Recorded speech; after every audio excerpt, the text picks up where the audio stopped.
اعوذ باللہ من الشیطان الرجیم بسم اللہ الرحمن الرحیم۔ آج ہم آپ کو تختی نمبر 2 حروف مرکبات کے الفاظ پڑھنے اور ان کو ایک ساتھ ادا کرنے کی طریقہ بھی سکھائیں گے اور پڑھائیں گے بھی صحیح۔ مرکب حروف کو مفرد حروف کی طرح الگ الگ پڑھیں۔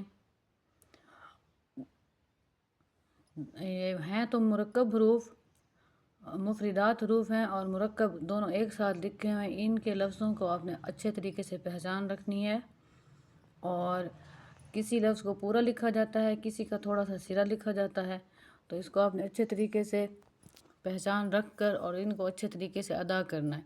ادائیگی ان کی اس طرح سے ہونی چاہیے جیسے دو لفظ آپس میں ملا کر ہم پڑھ رہے ہیں۔ کوئی موٹا حروف ہوگا، کوئی موٹی آواز میں پڑھا جائے